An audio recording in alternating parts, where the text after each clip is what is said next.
Linda, aka the Gamer Girl here, and you're watching Video Game Death Sleeves.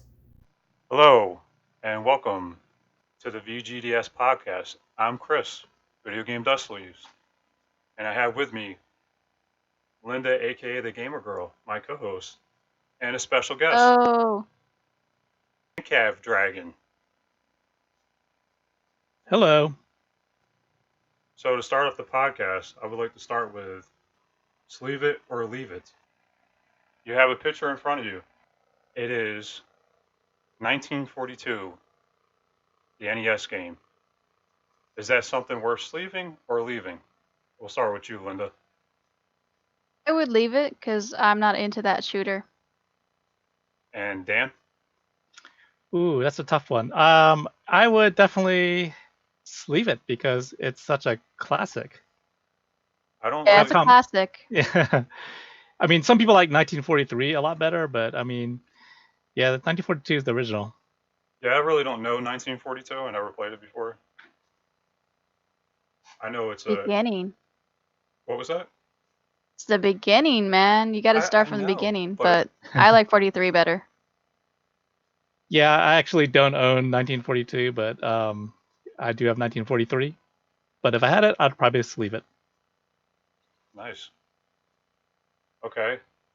On to the next little portion. Guess that game.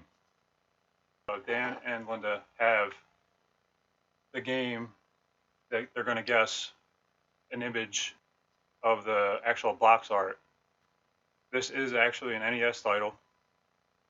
That's probably as much as I can give you. And Linda, what's your guess? I'm going to say... what's that title? Mickey? I forgot the name of the title. Mickey Mousecapade? Yeah. No. Dan? You said it was an NES title, right? Yes. This is tough. I'm gonna guess it's something that I don't have because I don't recognize this. But something with a treasure chest. How about Ghosts and Goblins? No. Wow. One more guess. Go ahead, Linda. Okay. I'm going to say... I see a spider. There's a spider and ants, so... Oh, okay, this is tough. I'm gonna say... Okay, I'm gonna say, you know what? I'm gonna do a wild guess, and I'm gonna go with... Darkwing Duck. No. Dan? Let's see. My other guess would be something along the lines of like Pitfall, Super Pitfall. No. So now I'm going to ask all the YouTubers that are going to watch this or listen to this to take a look at the box art and tell me what you think it is in the comments below. And I'll let you know whether you get the answer correct or not. If not, this will be ongoing until somebody figures it out. You're gonna pin the comment if they get it right? Yeah, I'll pin it. I will pin the comment. Hey! All Yeah, right. this was tricky. Yeah, it really wasn't easy. And honestly, there are going to be easier ones, and there are probably going to be harder ones than this. Because it's just the placement of the capture of the certain area of the box art, which makes it hard. Okay, on to the next segment. Matter of fact, you know what, Dan? Why don't you tell us a little bit about yourself and your collection? Oh, yeah, cool. Yeah, thanks for having me, guys. It's a pleasure to be here on the podcast. Yeah, I'm a older, established gamer, I would say. I grew up in the 70s and 80s mainly, so back to the Atari days. And I've been a collector ever since. I started with an Atari 2600, and that was my first experience with gaming, and it's been with me my whole life. I've been collecting ever since then, and I've amassed a pretty decent sized collection just because of time and owning all the systems over the years. And I'm still gaming today. I think I have most every system that's ever been released in the US at least, platform wise, and I try to collect and build a library for each system. And I'd have to say my favorite systems are on the older side, like the TurboGrafx 16 and the Sega Saturn. Those are my two favorite systems. But I still game today and play PS4 and Xbox and Switch, of course. So yeah, just a lifelong passion for me. Okay, does that include handhelds? Absolutely, yes. I have a pretty decent handheld collection as well. Game Boy, Lynx, all the PlayStation, PSP, and Vita. So, and I think I have every version of the Game Boy and DS that ever came out. So yeah, I've been the handheld gamer. The only thing I don't do is I don't play mobile phone games that much because I still stick to the handheld consoles. I have to agree with you on that. I really don't play phone games either. My son is kind of starting to get into phone games, but I can't step foot into them. It's just not. It's not the same. Yeah, I need a D-pad or buttons to push. Exactly. Have you bought everything day one, or do you wait? What's your limit? Yeah, so back in the day, I would buy games for sure when they first came out, but nowadays I definitely wait for them. I mean, I have a pretty good backlog of games anyway, so unless there's like a really good like deal or something, that I tend to wait till they drop in price a little bit. What was your favorite console as far as like hype wise? What was you so hyped for that you like stood in line for? Oh, I think every Nintendo console that comes out, there's so much hype around them. Like I remember the Wii. The Wii was like super hard to get, and so yeah, we stood outside of a Target like all morning long. And when I got one of the 50 tickets to have the rights to purchase the Wii, that was like winning the lottery. Nice. So you said you're big on TurboGrafx. Are you excited for the Mini? Yeah, that's timely news. That's really exciting to hear that they're releasing a mini version of the console. All the other big name consoles from the time have already released or are going to release, mini consoles, and I'm glad to see TurboGrafx get one too. It was a very misunderstood console. It wasn't marketed very well. A lot of people hadn't played it, so I think hopefully this is a good opportunity for people to get that opportunity to catch up and get to know the TurboGrafx for real this time. Well, Yeah. it was really big in Japan.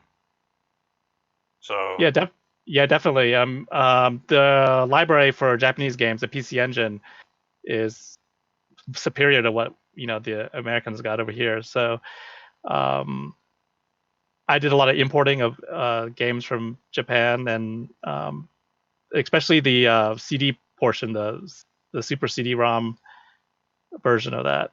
There's a lot of games that never made it over here, so definitely that's a system to check out. And I hear the mini console is going to feature some CD-based games as well, so that'll be good to play as well. I never got any TurboGrafx at all in our area. We didn't even hear about it until I got older when the internet kicked in. Or are you just gonna get one? Yeah, I mean, it wasn't popular ever. So, the before GameStop, there was electronic boutiques and Babbage's, and they had like one copy of every game. And if somebody went before me and got it, I was out of luck.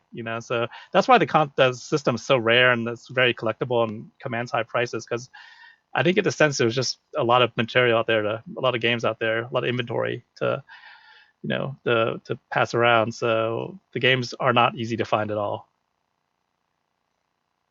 You're gonna get all three mini consoles, or you're just gonna stick with the US one? I definitely recommend getting the PC Engine, the Japanese version of the console, if they sell it here. You can already, buy it from Amazon Japan or whatever, but I would definitely recommend it. Their lineup is really good. They have a lot more. Like for example, they have the Castlevania Dracula X game that never came out here, but that's like the superior. superior version of that game. Out of your whole collection, what do you gravitate towards? In terms of what? In terms of game types Yes, or systems? Game. I like RPGs a lot. I like platformers. I like retro games, of course, 2D games. What is the one thing that you would never sell if you had to get rid of all your collection? I have a really rare copy of the game Magical Chase, which is commands really high prices, and that's a TurboGrafx game. That game is not only because it's valuable, but it's actually a really cool game and has a lot of charm to it. So I enjoy playing that game. I'd probably keep that if I had to get rid of everything. Dan, how many games are actually in your collection? I'd say about 5,000 maybe. Ow. Yeah, I knew it was going to be a high number. I was just anticipating. Are they all in your game room or are they stored away? No, they're all displayed. I mean, in the house I have now, it has a nice finished basement, and for the first time ever, I was able to get enough shelving put up so that I can display all my games. But for many years, yeah, they were in boxes, and if I wanted to play something, I'd have to go dig it out, and sometimes they were in the attic, and yeah, it was frustrating knowing that you have all these games, but you can never really enjoy them all. But now, for the first time, I'm able to display and have access to everything, which has been really cool. Everything set up where you can play on the go, or you have to hook up everything? Pretty much, like some of those older systems, especially like Atari, and it's hard to hook up to modern TVs, so that's why I always keep an older TV around. And a lot of my friends, they know that, so they're like, oh, I have this old tube TV, do you want it? And I'm like, sure, I'll take it. So I have like 3 or 4 old CRT tube TVs sitting in my basement, and if I ever need to, I can hook up the older systems to those a lot easier than the modern TVs with the HDMI input. So, but yeah, and I do have everything hooked up, and it takes me a second to figure out like which system is in which input of your TV and all that. I have it written down, and I forget, and I lose track of that. And so but in theory, everything in my basement, every system is playable. Yeah, I actually have the tube TV as well, hooked up in my game room. I have an LCD for the more modern consoles. The tube TV is for anything retro. All my consoles are hooked up. I have almost all the consoles. I'm missing some of the older ones, like Intellivision, ColecoVision. Some of the older Ataris I'm missing. But anything from NES up, minus the Sega Master System, I have. And they're all in playable condition. I actually have some DJ equipment that have rocker switches on them, so you can turn each one on and off individually, so they're not all powered at the same time.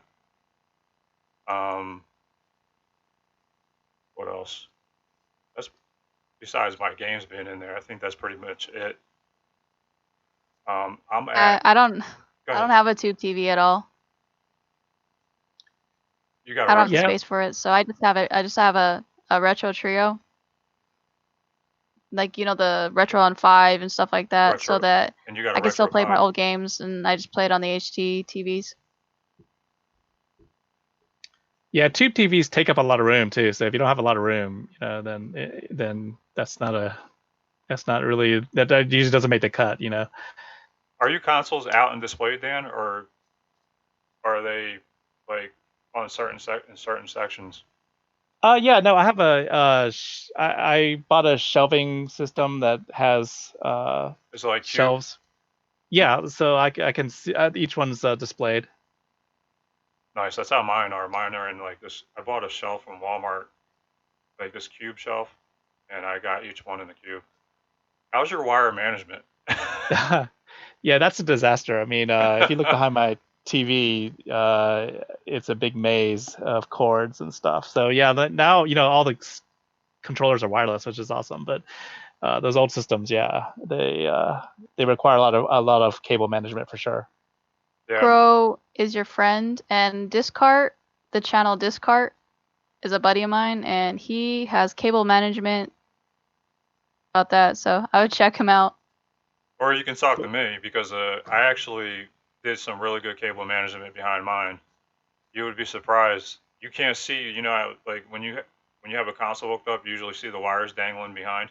You can't see that Yeah. in mine. Mine is all hidden. Did you do zip ties, or did you do Velcro, or did you do the hidden box thing? I did paper clips. You know those big binder paper clips? And you basically what you do is you run the wire behind the shelf and you paper clip them up. Nice. I didn't think of that idea. Yeah. So I Yeah, did yeah. that. Someday I'm definitely gonna have to. I'm gonna have to work on that a little bit. But yeah, I'll definitely check out some different new ideas. Yeah, Discart would be your guy to go to actually. When it comes to that, he has anything and everything organized. And I'm not even kidding. Like everything's organized. He has all kinds of displays. He tries everything out.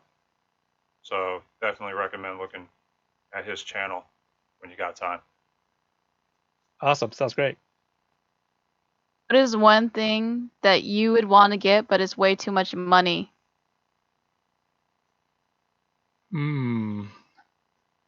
There's a whole bunch of those like Holy Grail NES games, like the Championship Cart and all that. Isn't And that like $15,000 now or something? yeah, I mean, I don't know what I would do with it, but it's just to have. But, oh, you know what I would get? I would probably get more like full size arcade machines. That's what I would get. That's something that I would love to have. I mean, they have those arcade 1-up machines now that are like super cheap. Well, cheaper being like $200 or $300, but I have a few of those, and those are pretty cool. There's a good budget, compromise if you really want an arcade machine. But they're a little bit smaller, and some people complain that they're not as authentic as the real thing. But I'd like to have a real arcade machine or a pinball machine. I don't play pinball much, but I mean, it'd be cool to have one. I actually You could have always mod the 1-up arcades. They have so many kits now to mod them that you can make it feel like a real one. Yeah, I heard about that. I'll look. I want to look into that more. Yeah, but I'm sure. Yeah, I'm sure they can be modded to play anything. I actually have a pinball machine. I just recently got it not too long ago, so it's fun to have one in the house. I have to say. Yeah, that's something that I don't think they have. Video game versions of pinball, but I think that's something you can't replicate. You just have to have the real thing. Yeah, you're talking about the virtual pinball. Yeah. They actually make cabinets for that too as well. It's cool looking. I'm not gonna lie. I like the look of it, but it's not the real deal. Homebrew scene for pinball is getting really good. I've seen so many converted cabinets now that I just want to see more. Like they are doing some 3D printing now. It's ridiculous. And speaking of the arcade 1-up cabinet, you heard the news that Turtles is coming out. Yes. And a Star Wars cabinet too, which will be awesome. I didn't know Star Wars was coming out. That's news to me. Yeah, that old '80s vector graphics version with the cockpit with the X-wing Yeah, I know controls. what you're talking about. Yeah, that they're making one exactly like the original arcade with the same controller and everything. Nice. Nice. That's gonna be dope. Yeah, I'll probably get it. And cram another piece of I was gonna machinery say, in my basement. Dan, how many are you up to now? Like 3, 4? The arcade 1-up machines. Yes. I have 5 actually. You have 5. Yeah, I have Street Fighter, which is the first one. I have the Atari one. I have a Pac-Man one, a Final Fight one, because I love Final Fight. That's one of my favorite games. And I have the Golden Tee cabinet because that's a trackball, and that's hard. That's hard to recreate at home. So that's a game that I don't think I could play in any other system. Hey, Linda, we're gonna have to go to Yeah. Dan's house. Yeah, sure, anytime. I mean, the basement here is like pretty much a game room. So We'll sleep in his Dude. basement. Yeah, That'd be dope. there's plenty of room. You know what? They have now a set for you could have a light up marquee. So look into that. You can have everything light up and make it look like original. Yeah, definitely. I mean, the one of them, the golden tea cabinet actually lights up already, but I hear they're gonna make more that light up and stuff. So Dan, are you on YouTube at all? Like, as a channel? no, not yet. Are you looking into doing that? Maybe. I mean, I always worry that it's gonna take a whole lot of time, and then I'm not sure how much time I have to commit to that, but I'd be open to it for sure. Well, it takes as much time as you want it to take, really. If you're looking to make content, you can talk to Linda about that because she's more of the content person. I just Yeah, there is free stuff. There's programs, editing software that's free. There's thumbnail makers that are free, and you can pretty much just record talking and then just upload it straight like that, or you can put an intro, outro, and call it a day. You don't have to take that much anymore. Yeah, I'll definitely think about that for yeah. sure. So I mean, it doesn't take much to do because there's a lot of people that just use their cell phones to to do whatever kind of recording they want to do. Some people stream using their cell phones. Linda, is that okay now? Because I know they were trying to ban it. You have to be 1K and above, and you can't. They found a way because so many people were using Streamlabs to be able to just stream. Fucked it to where you can't use Streamlabs if you're under 1K to use your phone. So you have to be over 1K to do that. Otherwise, you can just use your PC. Okay. Is there like a frequency of posting stuff that you should do to reach a target audience, like the maximum audience? There is no like target for an audience, but as far as the algorithm for YouTube, the recommended videos is 3. If you do 3 a week, you'll be 3 a good. week. How long? Doesn't matter about the length, as long as it's 3 a week and they're not the same video.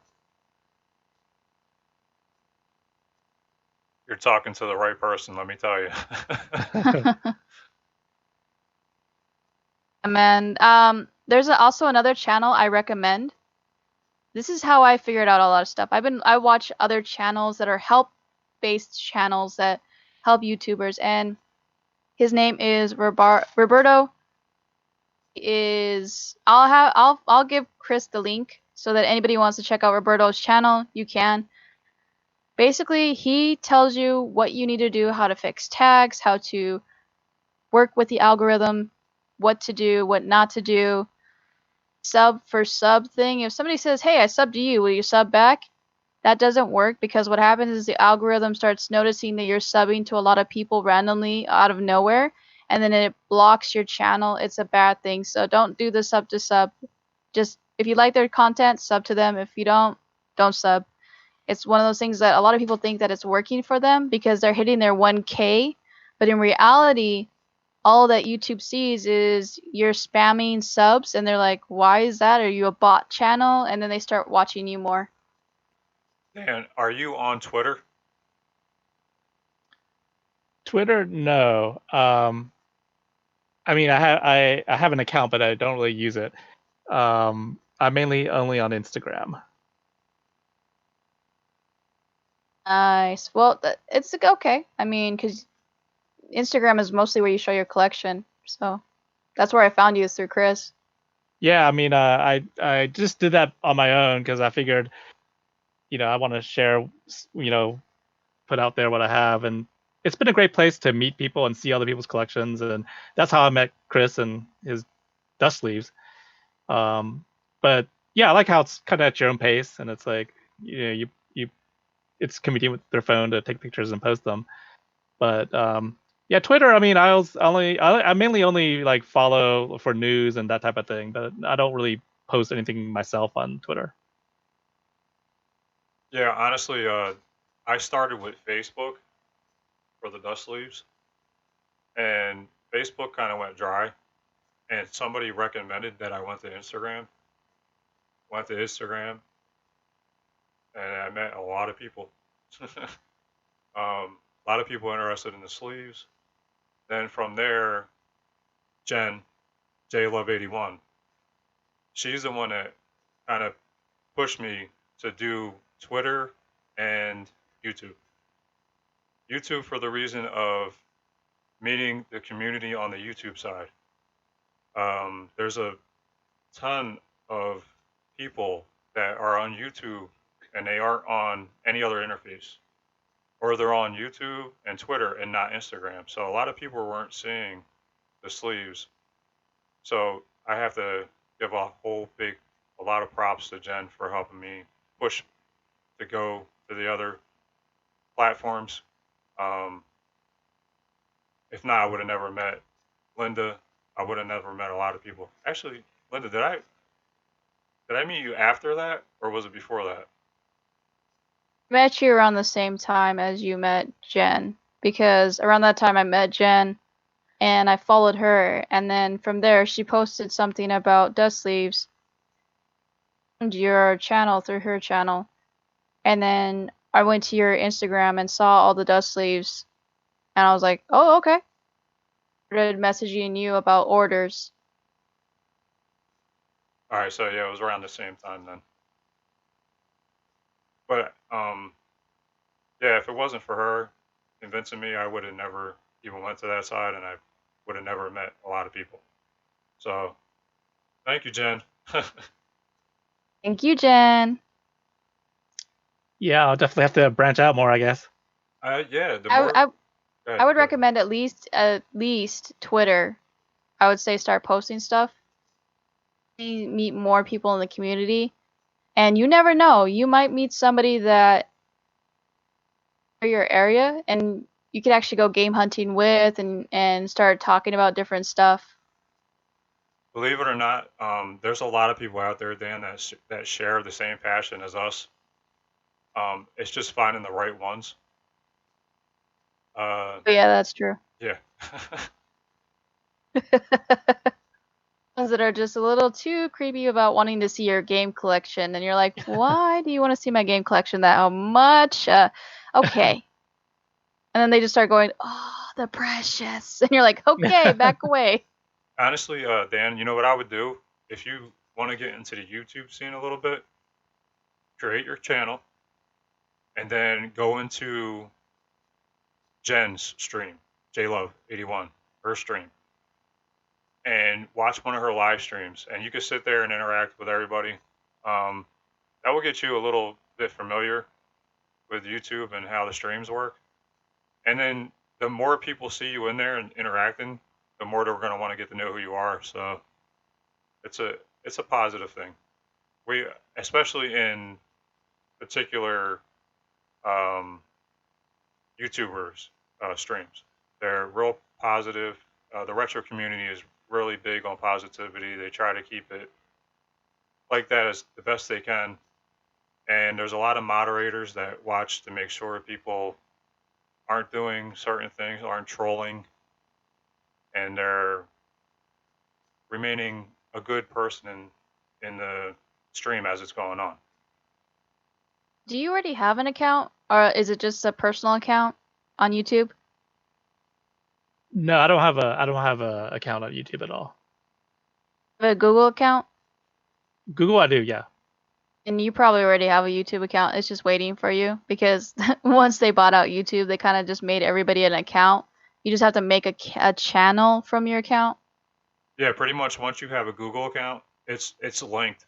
You can make an additional account like I did because I have my personal and then I have Video Game Dust Sleeves account, which I pretty much use all the time. I don't use my other one. But once you have it's kind of like once you have a Gmail, like everything's linked. That's cool. I'll definitely. I mean, yeah, I'm sure I have the whatever comes with your Gmail, but yeah, I'll definitely. I mean, I haven't done anything with it. Okay. Yeah, if you ever do want to make a video, just let me know and I'll help you out with that, because programs, people all the time go to like those self-help things and they ask for like, oh, pay me $40 and I'll help you make it a channel and edit this and do that. And it's like, nah, you can do everything for pretty much free or next to nothing. So yeah, if you ever need help, just let me know. The only thing that it's going to take is time because everything else is free. Huh. Awesome. All right.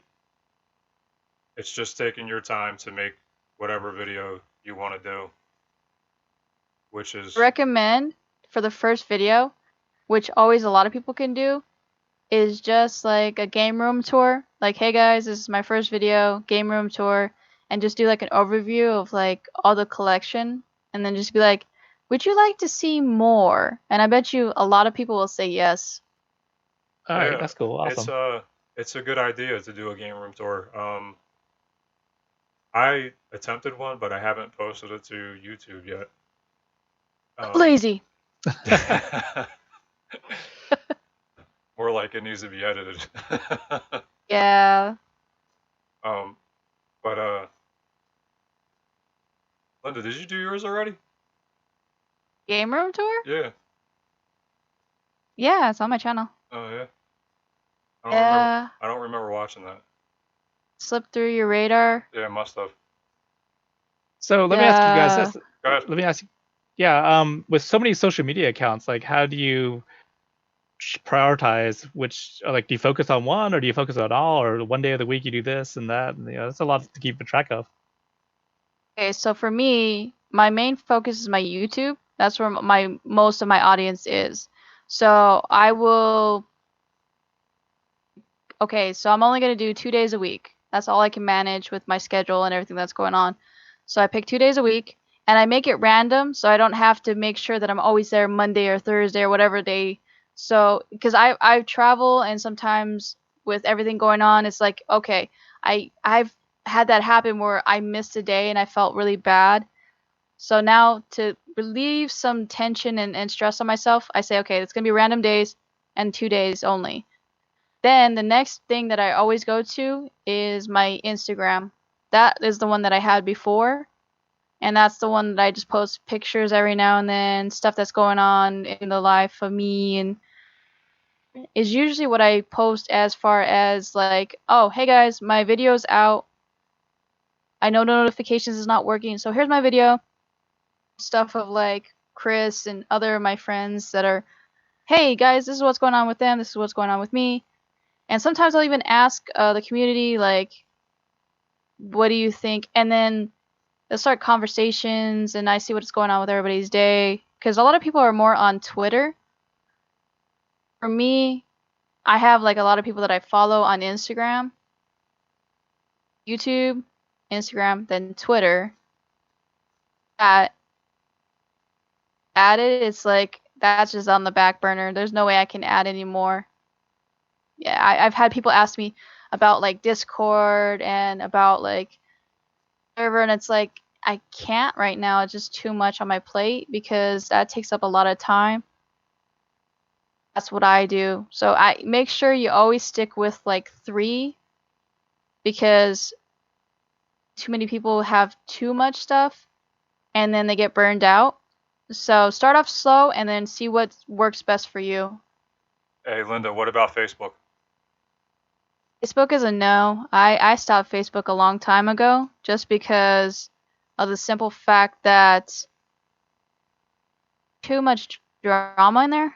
I don't know what happened to Facebook. It became drama and depressing. All right, so for me,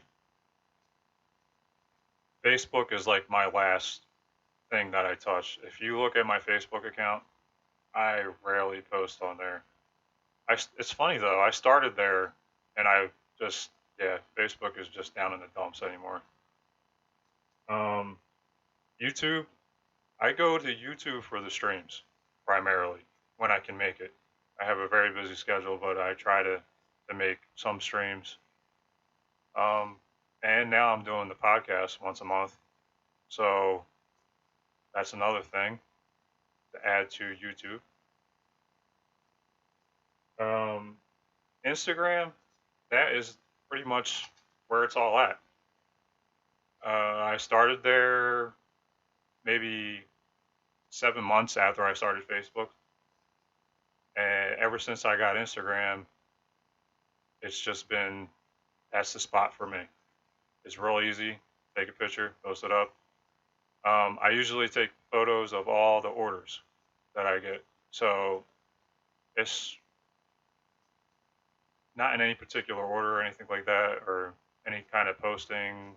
I don't post every day because I don't have the content to post every day. Um, the sleeves, I really try. Like I said, I usually take photos of every order that goes out, and gradually I'll start posting them on Instagram. But when I run out of orders, that's it. There's no more posting on Instagram, and it's the same with Twitter. Twitter, I just started recently as well, so I don't have much on there either. You know But what I've noticed though? Both of us said Instagram and YouTube is what we go to more because I've noticed that the communities in Instagram and YouTube are way more positive, and you can a lot of the people that you're really close to. With Twitter and like Facebook, I've noticed that it's like and everybody's like really opinionated and like about to be abrasive, and everybody's hitting the mute button and going crazy. I've seen a lot of fights happen on Twitter and Facebook, and it's like that's kind of why I think I shy away from it too. yeah, you might be correct with that.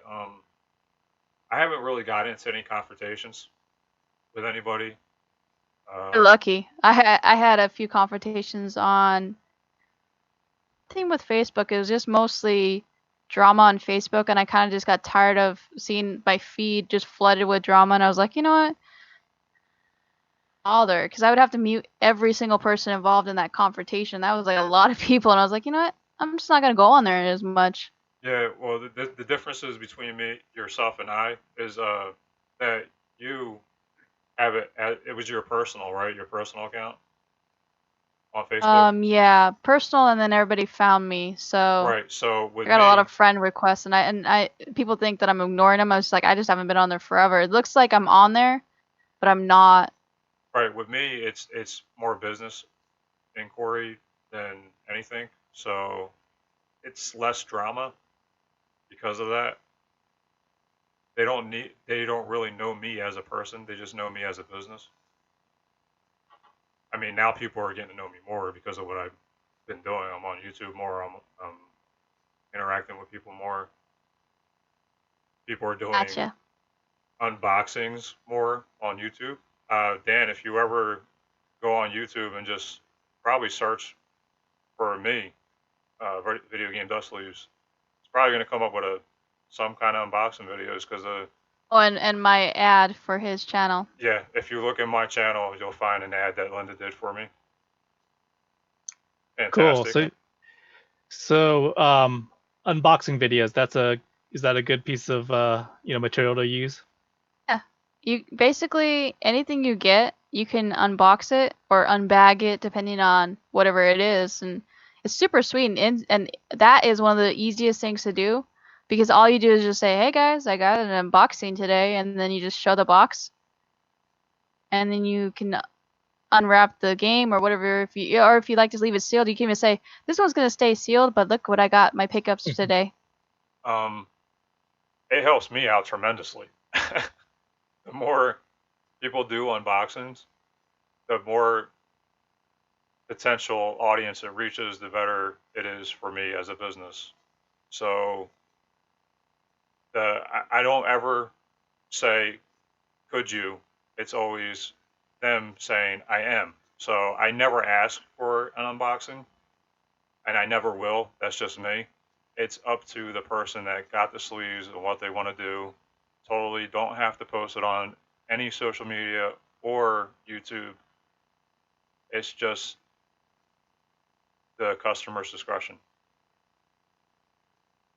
Yeah, I've posted some unboxing of like collector edition stuff on Instagram, but yeah, never a live video of it.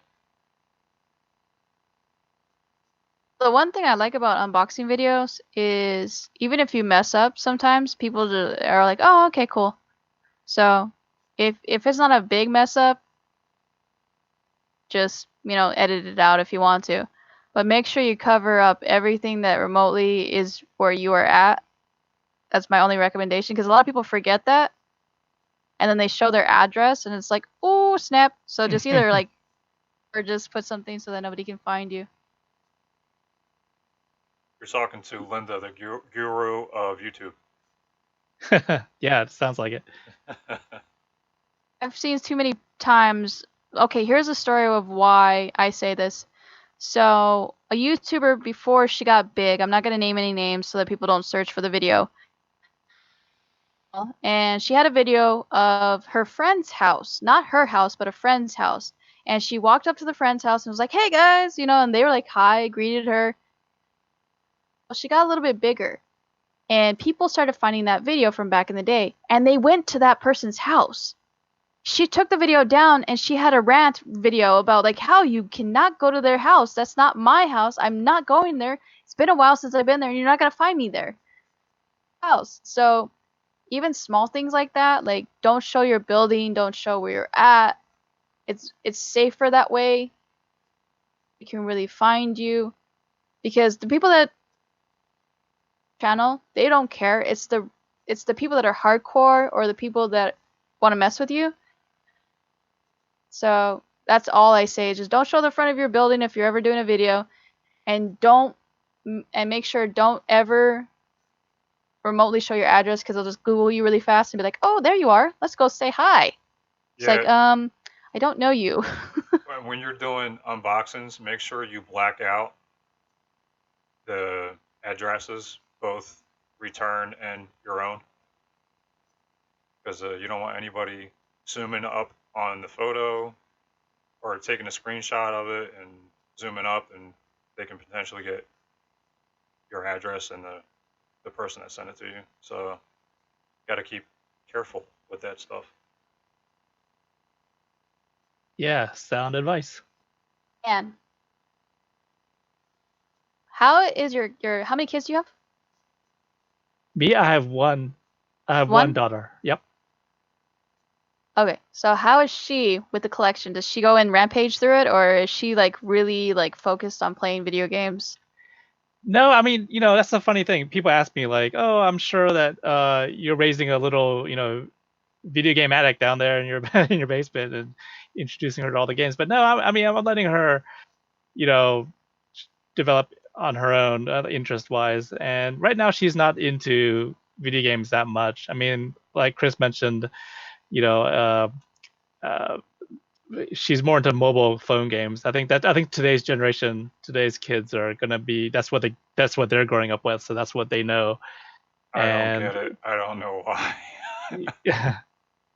Yeah, because the cell phone is easy access and it's like a little mini PC, and it's easy to download everything that's free. I mean, I'm not going to say my son Games. doesn't play console, because he does play console. He plays Xbox One. He plays PlayStation 4. He does not play much retro. And as much retro as I have in the house, you would think he would be like, "Dad, can I play this?" Not really. You know what it is? He played one NES game. One. And gave up within maybe an hour. And I was kind of surprised. And it's because he couldn't get past it. I'm not. Games back then are so much harder than games today. That's because they were only like 20 minutes long, and if they didn't make them hard, people would beat them within 5 seconds. Oh wait, Megadan29, you're the exception. And then they would totally just like, they started making them harder or putting timers on them for different reasons, for like cabinets and stuff like that. But they did that on purpose so that nobody could blaze through it as fast, average person. Yeah, it's hard to believe that, for older games that you're stuck on one screen and it never changes, that you could spend so much time on one screen. I think that's something that you don't get a sense of today, like, because you can go these huge open worlds and stuff. But yeah, I mean, I think, like, for my nephews, for example, when they come over and visit, they come to my basement expecting to, play Fallout or Destiny, and I'm like, no, check out this old Mario game, and they're like, man, I can't look at this. This is like boring. Come into my basement, little kids. I'll let you play my games. No, I know the reason why though is because they're so used to 3D. One came out, everybody like just wanted to squash NES and Super Nintendo and all that, and I was like, no, there's still a challenge to the old games, and there's still times where you got to memorize so much just to get through the levels to be able to beat a game. When you finally did it, you were like so frustrated but so happy and like wanting to go to sleep right after. You're like, but dude, I beat it. Yeah, like my son, and just say Zelda, the original. He wouldn't have the patience to even try to do a game like that. It's just too. You have to have the manual for any game. Most of the people don't have the manual, and they get frustrated because they don't realize what they need to do. And if you just read the manual, you'd be fine. Right, and it's funny though, like, you know how some people, like, they'll play the game and they'll try to memorize what they're supposed to do in the specific part that they're in. My son's like, how do you do that? I can't get it. I don't know how to do it. That's because tutorials are so easy to find anymore nowadays. Before, it was you had to actually try to figure it out, and if you didn't figure it out, you'd go ask your friends in your school. I mean, you just screwed. It's just a sequence. That's all you're trying to figure out. Yeah, Like, but sometimes the sequence, nobody knows how to do it. Like, remember when Reptile from Mortal Kombat, that mysterious creature, we don't know what it is? It took people months to figure out what they needed to do because they kept talking to each other on the community in that area in those arcades, and then they finally figured it out. If they didn't all talk to each other and figure it out, Reptile until later on. right. Yeah, before the internet, it was really hard to find out information about games, like especially like these old RPGs I was talking about. Like, you'd like wait like a month, and a new magazine would come out, and you'd read it. Oh, that's how you do it, you know. Then another month would go by, and you find out something else. Yeah, you're So, talking about the strategy games. Those are pretty hard to try to figure out on your own without anything. That's Yeah, why but video game magazines went away. yeah, I mean now I could just Google it or go to some website and read all about it and exactly how to walk through it. But back then, you just had to figure everything out by yourself. That's why YouTube is so big now, is because there's so many YouTubers beating a game, showing you how to do a walkthrough, and they do it within a day because that's their job. Then you got people like Mega Dan that just run through games like they're nothing. I cannot fathom. I've seen this firsthand. You guys got to see this firsthand. Megadad29 goes, "Oh, I'm gonna go play this game." Turns it on and starts blazing through it like it's nothing. I'm like, how? And he just goes, "I don't know." And I'm like, dude, you got to see this firsthand, Dan. That's crazy. That's that eye-hand coordination. You mean games he's never played before? Yeah. We had an NES Classic in the room. You gotta see the stream. Go to the T Belly's channel, T and the word belly, and there's a stream, and we met a couple months ago at Too Many Games. You were there. Yes, I was. And we were all in the hotel room playing, and Dan goes, "Oh, I want to play this game. I haven't played this game a lot." Where he'll just pick up a game, start playing it, never seen it in a day in his life, and just blaze through it and get through so many levels. And people are like, "This is the hardest game you're ever gonna play," and he makes it look like a walk in the park. That reminds me of the old days when we'd play fighting games like Street Fighter, and I thought I was really good, and I'd be kicking everybody's butt, and then somebody has never played before comes and beats me. Oh yeah, I remember those days when you thought you were the best. You went to the arcade, you're like, "Oh, I'm gonna destroy everybody," and then somebody else just walks up and destroys you, and you're like, "What?" That's just typical retro. In today's But world. It was so many quarters you wasted just to try to beat that person again. Now it's easier because there's free almost. What about PlayStation VR? Do you have it, Dan? Actually, yeah, I do. I bought it maybe about a year ago. I think it was on sale, maybe around Black Friday or something. It's pretty cool. I mean, it's definitely. I never really thought it'd be affordable, anytime soon. Like when VR technology first came out, that was always going to be like thousands of dollars. But yeah, for what they've done with it, I'm pretty impressed. Especially games like Resident Evil. That's pretty amazing when you do the VR portion of it. I will say, I mean, I'm not one to get motion sick. I'm pretty good about that kind of thing, but some games do make me motion sick. I was playing Wipeout in VR, and boy, that thing made me so dizzy so fast. I had to like lie down right away. But Um, overall, if you can handle it, it's definitely worth checking out. so you said you play Resident Evil. How'd you like that game? Yeah, I thought it was really impressive in VR. It really immersed you into the environment. It was creepy, it was scary, and being inside the world, and kind of like blacked out all around you. uh, that really adds to the atmosphere and the immersion of the game. Did you ever break the game? Like how, like by because the breaking the headset or something. No, in Resident Evil 7, there's a lot of ways to glitch out the game. Oh, no, Okay, never happened to me. no? Oh, it's so fun. Like if you walk forward a certain time, Hmm. you can see that the game will just wait for you to go back and do something that the game wasn't ready for you to do. Or like, because if you backtrack a lot, you're gonna freak out the dad, and you can make him glitch out, and he'll just start like randomly like getting stuck in places because he's waiting for you. No, I didn't.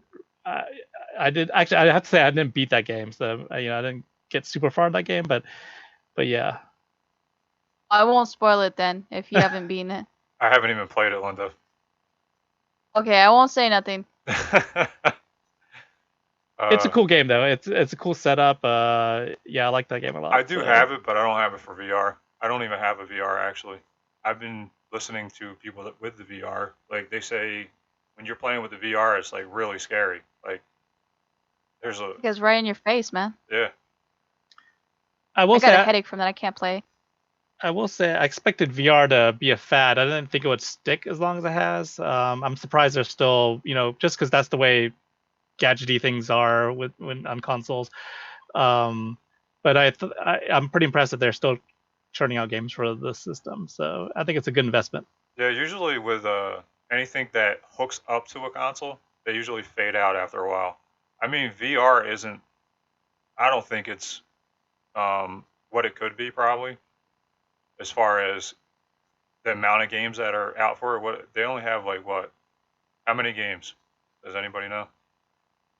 I don't know offhand how much. There's quite a few, like downloadable, PlayStation Network type games. You also got to remember that it's region free, so you can go and get a game from any country. True. I don't There's know. an endless supply. There's a lot of games I've never heard of, or I have no idea what they are. But I don't get a lot of news about like what VR games are worth getting and that sort of thing. But so there's probably a lot that I haven't checked out yet. Yeah, there's plenty. There's a list, because VR games are becoming more valuable because they're limiting how many they're making for certain ones because they don't know if they're gonna do well, and then people are just buying them up like crazy. Now, if you go to any of like Walmart or Target, you don't see many VR games. You just see maybe 5 or 6. Usually when I go It's to Walmart. because of the simple fact that Walmart doesn't know what to buy or how much to buy, and then they let it sit there for a while, and then they realize, and then they clearance them out. Walmart sucks when it comes to clearances. No, actually, there's some decent clearances. Target is better, I think, when it comes to clearances on video games. Oh man, there was a time. Okay, Hidden Game Room showed this, but I saw it too. A whole shelf of just for an Xbox One games clearanced out for like $10 to $5. It was ridiculous. At Walmart? Yes. Yeah, I was just there recently, those type of games, now in my Walmart, they have them locked up and they have them at the bottom of the shelf and they're all stacked on top of each other so you can't tell the prices of them. I'm like, what are you supposed to do?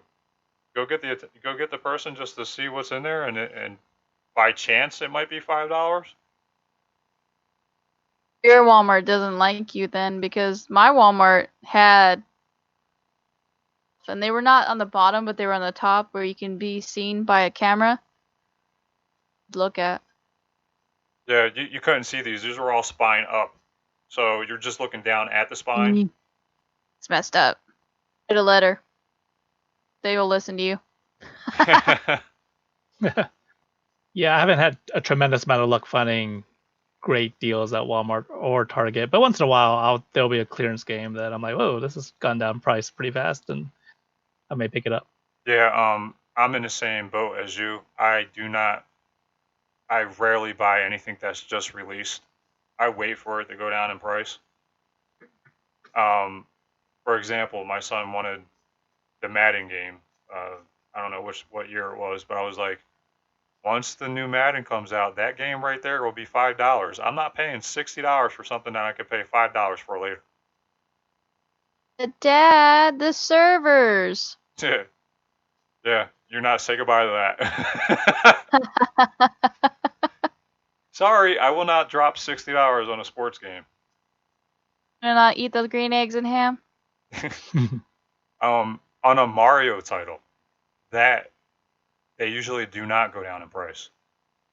Once they are 60, they stay 60 forever. Unless you find them on Black Friday, sometimes they'll have a deal to where you get them for like $40, $30. But usually Mario titles stay 60 forever. Yeah, first party Nintendo games, that's something I will buy when it first comes up. I really want it because I know it's not going to go down in price anytime soon. Speaking of first party Nintendo games, did you buy Super Mario Maker 2? No, actually, I do not have that yet. The Mario Maker 1? I do have that, yes, but I didn't really put a ton of time into it. That's something I'm kind of scared to do because I think I could get really lost in that and spend my whole life designing levels for that game. So I try to limit myself with those type of temptations. Well, you know what you could do? Just play the levels that are already made. Yeah, that's one thing I do see on YouTube. I watch Right. people's Mario Maker levels, and I'm pretty blown away. But some people have some pretty cool ideas. J-Love made some levels. Yeah, I think I saw that. I did see that one. Now you are challenged. How Yeah. about you guys? Do you guys play Super Mario Maker? I don't have a Switch yet. I have it for the Wii U, the original, but I do not have it for the Switch yet. I don't know what I'm waiting for. I'm waiting for the next model. I never buy. Are you buying the Pro? Well, I guess you would call it the Pro. I don't know. I'm waiting to see if they actually do another model because they said better battery life. So I'm waiting to see if they do like a higher resolution in any way, like 4K or something like that. And then because that's for me, I've never bought day one consoles. I usually wait for like the slim model or something after. Because when I had the bad experience with Xbox 360, the originals, the slims, and then from then on, I've only bought slims or anything like second gen, what you consider second gen. Well, usually my rule of thumb is I wait 2 years and then I buy. Usually. With the Switch, I did wait. I don't remember how long I waited, but I waited a while before I bought the Switch. Usually when they first come out, there's bugs. That are faulty hardware. Exactly. And when the Wii U first came out, oh my God, I couldn't tell you how many people that came up to me and said I had to take it back because there was something wrong with it. It's usually the Wii Pad or something like that. Right, and I got my Wii U like way later. I think it was like 5 years later. And there's nothing wrong with mine. It's perfectly fine. But the one that you're talking about, the Switch that you're talking about, is that a potential release that's not talked about yet? Like No, it's they like confirmed. a Pro. So they are making a Pro, like because a Pro would be the 4K related. Well, because there's okay, the person that set out the rumor, well, I'm gonna say rumor, said that the specs were going to be this, and it was specs for a smaller one and a bigger one. Right, and we already know Oh. what the smaller one is, the light.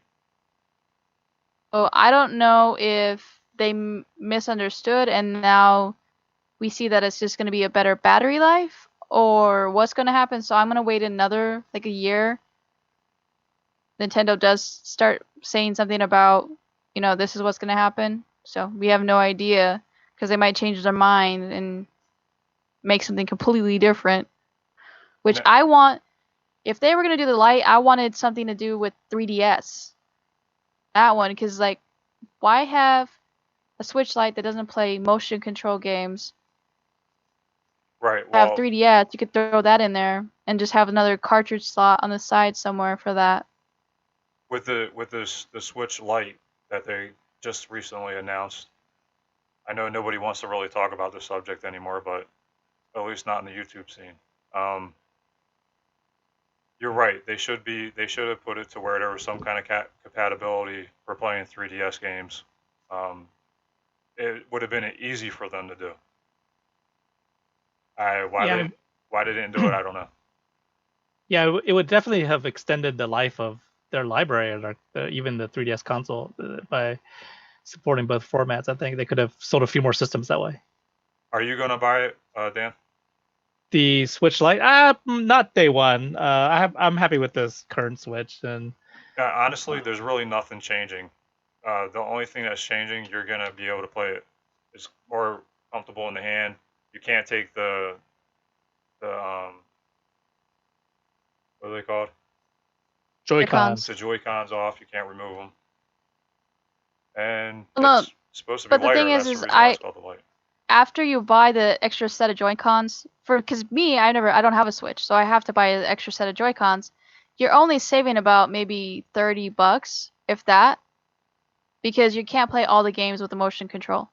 And for me, I use the Switch as a TV console system because they killed the Wii U off, and I still have the 3DS. So that's my portable. If I want to play Nintendo games on the go, I'll use my 3DS. So now that they killed that prematurely, then now it makes me wonder if I'm gonna be carrying my Switch around more.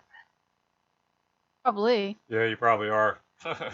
So then I might want to buy the Lite eventually. Yeah. I'm waiting to see what other colors they come up with Well, because they're supposed to be making a limited edition one. I forget. Is it Pokemon related? Yeah, so I it think looks like Pokemon. Yeah. I saw a Pokemon special color. Yeah, because I'm not liking all the colors that I'm seeing. With both the Switch and the Switch Lite, I don't like the neon colors. I want like a basic, and I don't want just gray. They always just throw gray and then some bright colors. I want something that's like neutral in the middle. Yeah, you might get that with if they release the Pro, they might step it up a notch and actually put it all one color. I don't know. We'll see. Because the thing is I don't like to do the sticker add-ons. Like If something happened and I need to like take it back, it's hard to peel those things off. Yeah, I'm not into decorating my consoles with stickers that much. Yeah, I don't do that either. All mine are original. I can't see putting a sticker on something. I can't even see That's putting why a I'm sticker waiting. on an N64 cart. You know how they put the stickers on the top? No. Yeah. Get yourself a sleeve. Then you'll be able to see the spine. Why do you put a sticker on a cart? Don't do that. That's a no-no. The thing is that's what they thought of at the time. They didn't see your beautiful sleeves. That's the main reason why I'm waiting, is because with the Switch, I don't like the neon colors. The adding the stickers and stuff like that, because I have a PS4 that's gold and I have an Xbox One that's white. And I like those colors because most of my systems are either black or gray. I like to stick with neutral. I don't mind a little bit of pop. I have like, red controllers and stuff like that, but I don't want it so bright that it's gonna draw too much attention, because all my consoles are out for everything, and I don't want it to be that main draw.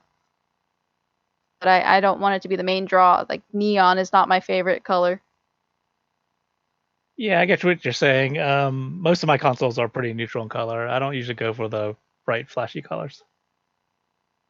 Same here. I I think the Switch that I have is the neon one. Obviously, that's the original when it first came out. That's the one I have. But I think primarily most of us have that one. Yeah, so I'm hoping for like a dark blue or like a soft blue or something like that. If they throw that out there, I'm buying it. I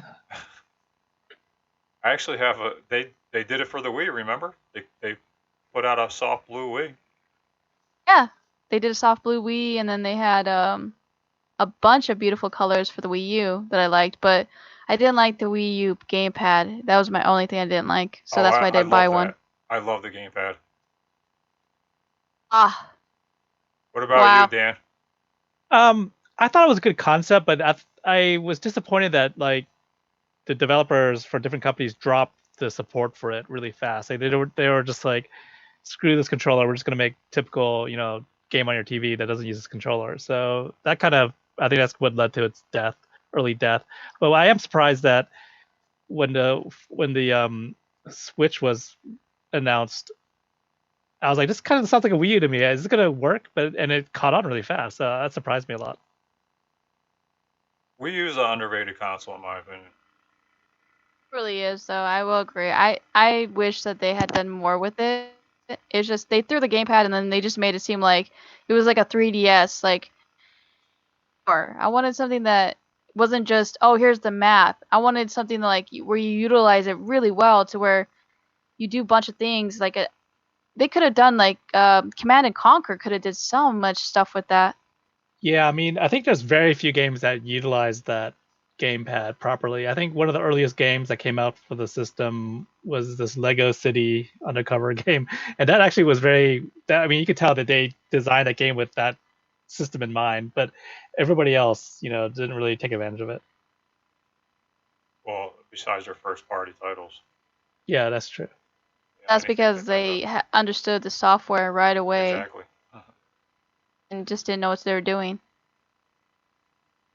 Yeah, I think I remember like Minecraft coming out for the Wii U, and I don't think they even used the gamepad. I mean, you could really use that with a stylus and really good at town with.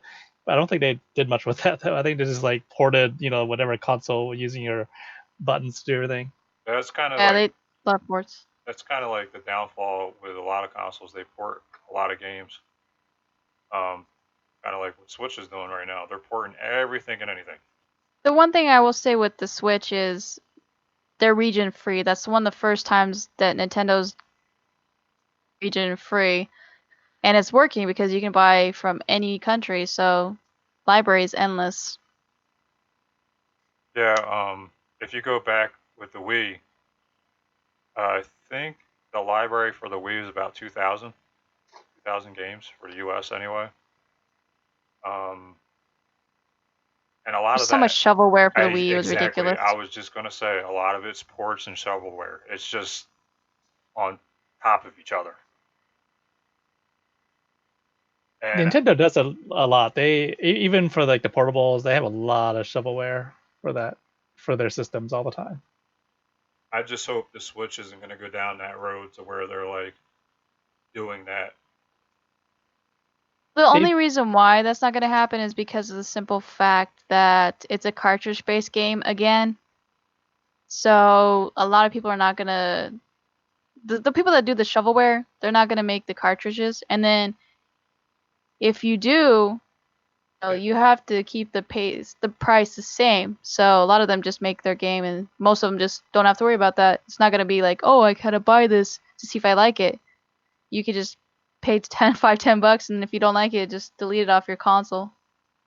They're not going to make them anymore because they don't taste right. Did you guys ever try it? I never tried that. No, I Actually, never tried no, it. I've not. I will never So put my tongue on a game. Sorry. I'm not gonna. If I ever buy Switch, I'm never gonna buy a used game just for that simple fact that everybody's licked every single cartridge. I'm gonna say, DoYouNerd has done this. Oh man, I remember Tom and Lacey kudos to them, but I Yes. can't do that. Not only did they lick a cartridge, but they also ate a piece of gum from the 1980s. Yes, the gum that you're not supposed to eat that says eat at your own risk. That's crazy. Tom will put anything in his mouth. That's what she said. That is what she said. Oh, Tom. We love you, Tom. It's okay. Future Tom, help edit our videos. And Lacey, we love you too. Oh, Lacey, she's my girl. I really am never gonna buy a used game for that. I didn't think about that, but now you mentioned that, I don't think I want to either. Oh, I'm serious. I'm like, Just take what a are they doing disinfectant with the wipe and Switch wipe it off. You'll cartridges? be all right. No, you're gonna ruin the label. Hell no, I'm not. It will hold I would up. have to alcohol that thing, and I'm not gonna ruin the label. It will hold up with a Lysol wipe. They won't get affected. But the alcohol, it would probably hurt it a little bit. Because I already know kids are probably shoving them in their mouth and doing and then spitting it out. So what you're saying is don't go to GameStop and buy a used game for the Switch. No, because I'm an ex-employee from GameStop, and I'm being honest, not every employee is going to fix or clean everything properly. So, please, GameStop is my least favorite place to go. We'll say I haven't been there since the new CEO, so I can't give an opinion yet. I would have to go back. Dan, what's your thoughts on GameStop? I rarely go there. Yay, you're like us. Well, the only reason I don't go there anymore is just because of the simple fact that I buy mostly on Amazon because I don't have the time to go drive to the GameStop, my copy. It's automatically at my doorstep when I walk in. Yeah, that's the great thing about Amazon and eBay. I know Dan buys from eBay. Yeah, I do. So it's convenient. You don't have to go to the store. And honestly, with retro games, it's hard to find a spot that's decent that you can pick up retro games. I know in Jersey there's a couple spots, but it's rare to find an actual good spot that hasn't been picked through for resellers, because people go in there, they'll buy a crap load, they'll come out and they'll resell double the price. So it's hard to find places that are actually legit. So usually the easiest thing is, like everybody said, eBay and Amazon. Or also people not going through and the employees doing it themselves. Yeah, when it comes to retro games, I mean, there's usually something specific in mind that I want, like a particular game for a particular system. And I mean, if you go to Amazon or eBay, those are really the only places that you can always find at least what you're looking for. It may not be the good price, but I mean, going to use retro stores, that's definitely hit or miss. And then you got I've had so many issues with pawn shops and stuff like that because I used to go all the time, and I would find decent games, good games, and everybody being a YouTuber and going and picking. No offense, but easy to like. That's why I've stopped game hunting because I can't find anything anymore. Yeah, I'm always quite surprised. I on Instagram too. Like I see people posting all the time, like yard sale pickups and thrift shops, and they get such great stuff. And I'm like, man, I've never seen anything like that in any store I've been to. Well, you're also They talking wake up about at 6 in the morning and they go and they don't have jobs and that night job, so they wake up mad early and go get all the stuff beforehand. Then you also have conventions that you can go to pick up games, which that's kind of hit or miss sometimes. It also depends on what convention you're going to. Linda can fill you in on that. Yeah. Well, Dan too, because Dan's been to a couple of conventions. Yeah, I was at too many games. Yep. I will say it depends on the convention, because I've been to conventions where there's only like a couple people selling games, and mostly it's just anime. So if I've been to a video game convention, I will say so far many games and Emerald Coast Con as far as like games being there, stuff like that, being able to play. Dan, is the only convention you've been to Too Many Games? That was it, or have you been to other conventions? I think that's it. Yeah, I've only been to Too Many Games because that's the one that's closest to me. Right. Okay. Linda's traveled. Is there not any other video game conventions near you? There's a couple there are some in Jersey, I think. Yeah. There's a couple here, but I'm not even sure what they are. I live in Jersey. I don't think they publicize them enough. Like, they don't reach the audience as much as they probably should, because I don't even know. And I'm in South Jersey. I don't think they have any in South Jersey. I think all the conventions are in North Jersey. But I'm not opposed to traveling to a conference, a convention. So definitely, I'm gonna probably start doing that to expand my range of game hunting. Now I hear Siege is coming up. Now everybody mostly that I know is probably going to be going to that. The prices compared to Too Many Games of Siege is supposed to be more reasonable on their prices as far as games. That's what I hear. I don't know how true it is. I don't know. I've never been there, so I'll have to see. Yeah, this is just hearsay. I'm hearing it from other people. Yeah. But I will definitely let you know, because I've seen prices from Too Many Games in Siege, so I'll let you know how they fare compared to other ones that I've been to. now I hear Too Many Games was like a bit overpriced. Yeah, Dan, some of the games. Are they overpriced? Yeah, I mean, I didn't see any good deals, and I didn't bring anything to trade, so I don't know how that would have worked out. But for the most part, nothing blew me away, and nothing that I really that made me want to spend money. Put it that way. And when I went, it was. Did I see like dollar bins and stuff like that? And all the prices were really high. And there was one vendor, you remember this, Dan? There was one vendor that had a glass case and had all the like super rare games of stuff, and not everything was labeled. And he was like, just go to the side and look at the paper. And I'm like, Oh, where? Yeah, That I was mean, too much. I did buy something from that booth, a TurboGrafx game, and I did not get a good deal on it. I paid about as much I was definitely pay on eBay for that game, but I mean, I definitely wanted that game, and I wanted to walk away from Too Many Games with something kind of rare and something valuable that I needed in my collection, and I was determined to not walk away empty-handed, but I could have easily got that price elsewhere. I will say there was one table that was doing deals out of the whole convention. Everything else was you either paid for the price or just they didn't haggle very much. If they haggled, it was like $5 off of that was barely it that I got. Yeah, I tried to haggle with a couple people, and they weren't budging much. That booth you just mentioned with the TurboGrafx game, they were like, that guy was not willing to budge at all. But I did see there's one table I remember where the guy was just like, give me any price, any deal, and I'll give it to you.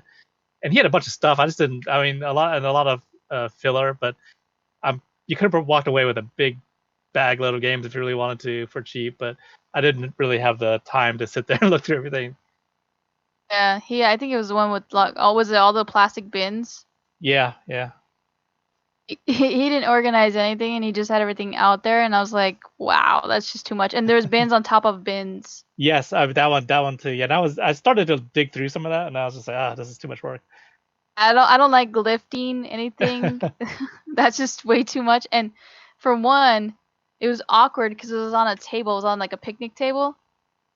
So I was like, you're lifting it, and then where do you put it? Like, you can't put it on the floor because then he's gonna get irritated with you. So where do you? I was like, he didn't plan very well with that one.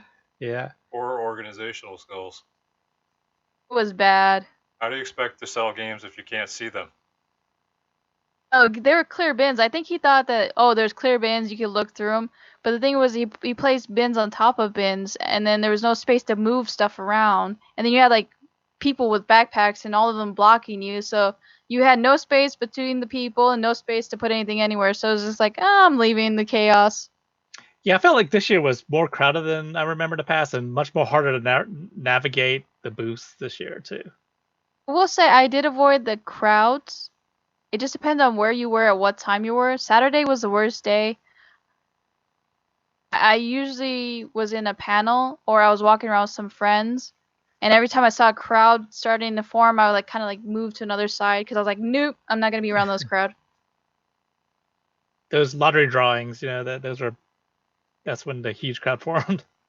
Oh wow, I tried one lottery drawing. I just threw everything in that one, and it was chaos. And I didn't realize it was one person won everything. I thought it was they picked random people. Otherwise, I would have like other ones. I didn't understand what they meant. I don't Chris, you know. gotta make it. You gotta get over too many games sometime. Yeah, one I of these days agree. I'll definitely be joining. Chris, They you gotta make it. they have some follow up swap sale or something coming up. Do they really? Yeah, I saw that. Yeah, it's gonna happen. What, in a couple days, or is it some like in a week? I thought it was further off than that. I thought it At was, the but I same guess complex? I'm not I don't. sure. I could check the Instagram posts. One sec. Let me see. Let me find it. I'm going on Instagram now. Where is it? Too many games. It is Game Swap. Tickets are now on sale. September 21st. County Community College. Ew. Montgomery I don't County know where that is. Community College. Where's that at, Dan? In Montgomery County. Yeah, it's out of suburb somewhere. It says the event is a smaller version of Too Many Games, but will feature video and board game tournaments, raffles, and a marketplace for unique vendors. Admission will be $8 in advance and $10 at the door. I'm gonna try to make it and check it out and see what happens. Yeah, let me know about that, Dan. For sure. I'm not gonna fly out for that. That's a little too much. Well, let us know what you're looking for. Okay. That's from 10 a.m. to 5 p.m.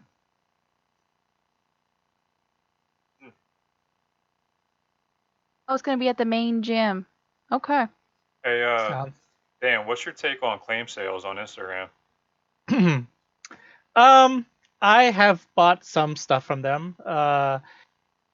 Sometimes you can get a decent deal, but usually it's not significantly cheaper than what you can find elsewhere. And especially when they start, they want friends and family, PayPal, and that sort of thing. And so, you might save a few bucks, but I haven't seen anything crazy. There's a few people that are on Instagram that you can follow that have decent claim sales when they do have them. I purchased from him before. He's okay. Uh, RGD. He has a claim sale page, and he's been selling off some of his Super NES collection as of late. Oh, really? I didn't know that. I mean, you've referred me to him before to buy some of his homebrew stuff, but Right. yeah, I should It's- definitely check out. Yeah, if The, you look at his story, I don't know if he has it on it now, but he has his claim sale page in his story, and you just click on the link, and it takes you to all the games he has for sale.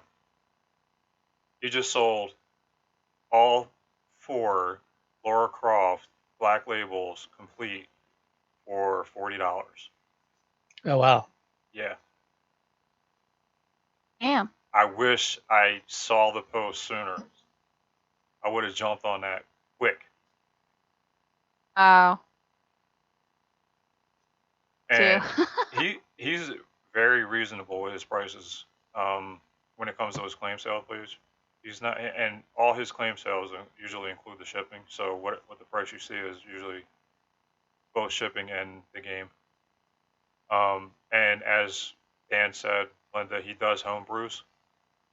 This is his third, I believe, homebrew. I'm actually waiting for mine to come in the mail. Same, I think, with Dan. Yeah, What What was same the here. name of the homebrew again? So far, he's did all RPGs. What were the Uh, names of the homebrews? Secret of Mana 2. Uh, what's the other ones, He Dan? did Terranigma, which was a European release but didn't make it over to the US. And he did Oh. he did one of the Tales of Fantasia Oh games, yeah, right, Chris? Tales of Fantasia 2, right? It was 2. Oh, Yeah. okay. Yeah. Yeah. Yeah, they're all RPGs. I want him to do Nice. I want him to do like a platformer or something. I don't mind the Hopefully he RPGs, does. but I don't know. I don't know how long his game is. His plan is to stay at doing this. It seems to be like a side hobby for him, like me with the Dust Leaves. Um, so I look forward to him doing more because I've been buying them. I'm trying to support to get him to go farther with it. So, but yeah, claim sale pages can be good and they can be bad. But I mean, once in a while they'll have a game that's really rare that I really need, and I'm willing to pay whatever price. So in that case, I'll try to make a claim. Sometimes I get beat. I don't, like people are claiming instantaneously, and oh yeah, I'll check like a few hours later. I'll be like, oh damn, I missed everything. I But think there's like certain people that just follow the claim sale pages, so that way Yeah, they're they on do. top of it and they're able to buy everything and either resell it or keep it for themselves. There's people with deep pockets that Oh follow yeah, those things, and I can't compete. yeah, me neither. yeah, me neither. Says the person with 5,000 games. Hey, I accumulate that over time in real time, over 30 years. I believe him. It's one of those Yeah, of things where he course. just didn't sell anything back. It's the same thing with me. I'm not at 5,000, but I'm close to 1,000. I don't know how So And many games in total I have. I forgot. and amongst the 5,000, there's plenty of shovelware in oh yeah, there. same with mine. I have like, let me think, close to 300 Wii games. But one thing I'm not a completist. Like I don't feel the need to go out and have every single game out there. You know, like I pretty much buy what I want to play or something I'd be interested in playing. For me, Uh, if it's a good deal, I'm gonna buy it. So if I For get a bundle and it has whatever games in it, and I have a couple dupes, I'll buy it just for the games I don't have. And if usually in that box, there's always that one game that I really wanted anyway. mhm. So me, I don't. I will not buy complete. I used to do that, but then I realized that I was buying crappy games. So like I used to buy. I had a complete Crash Bandicoot collection. I had a complete Tony Hawk. I know like every like platformer that I liked, Ratchet and Clank, and then stuff started getting horrible, and I was like, you know what? I'm just gonna not do that anymore. And I just from then on, it's just I will check the game first before I buy it. yeah, so you're Yeah, more the you buy what you want to play. yeah. The one thing that's got me right now is like limited run games. I'm still buying everything they put out, but I'm keep thinking, man, I gotta jump ship, man. They're just putting out too much stuff, and it's just not sustainable. I knew from day one that they were not going to be one of the ones that I'm going to buy everything because now they're branching out to PS3. I'm like, how many more can you No, let me do? tell you something. They're going to keep branching as long as people still buy them. So the more you It's buy, the true. more they're going to branch. They're going to branch into handhelds and everything. I was expecting handhelds, but I wasn't expecting PS3. Yeah, and then they started releasing like Star Wars games for older systems, and games that are not that worth that much to begin with, like the NES Star Wars game and a Game Boy game. But they released it with new packaging and fancy colors and stuff. Yeah, that was whoever did that thought of that was genius. What is your game of the month, Linda? My game of the month is Oregon Trail. Oh, yes, it is. That's all I've been hearing for the past month. Every version of Oregon Trail I'm trying to find and track down and play. Okay, and Dan? My game of the month is Bloodstained: Ritual of the Night. This was a Nice.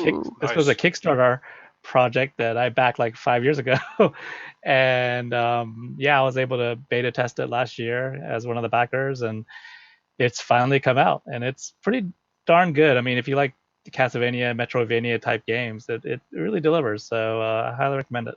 Unfortunately, I've seen it. I don't have any Castlevania games. What? I'm not kidding. I told you, Oh, wow. you will not expect what I don't have. And that's one of the ones I do not have. Wow, we gotta change that. Definitely, you gotta play at least something. You gotta have at least some Castlevania game in your collection. I'll get it. It's just a matter of finding it at a good price and where it's at. You know what I mean? I would All say right. at least get the PS1 Classic. Okay. Symphony of the Night for the PS1 Classic. Just get it. All right. I might actually That's do it. That's it, Chris. I'm gonna order every single Castlevania sleeve from you. that. Go ahead. Have at it. I think you already have one of them at least. Yeah, you do have one. The Japanese. Did I? Oh yeah, you're right. Yep. Chris, what is your video game of the month? My video game of the month. Of course, I'm the one that doesn't know, right? I'm gonna go with Super Mario Maker 2. Ass. Since that's the the hot game right now. Yeah, I've been watching too many people play it. It's just funny. I like the rage ones. Oh man, I guess I'll have to check it out then. Yes, you do. Definitely do. Dan, thank you for coming to the podcast. Thank you for having. Yep. Thank you for having me. It was a pleasure doing this with you. Same here. And Linda, the co-host with the most. Thanks for being here. Have a good one, beautiful people. Yeah, you too. Thank you. Don't forget, like the video, subscribe, and all that fun stuff. And Linda and I have merch available. Please go check it out. Remember, people, don't blow, just leave. Exactly what she said.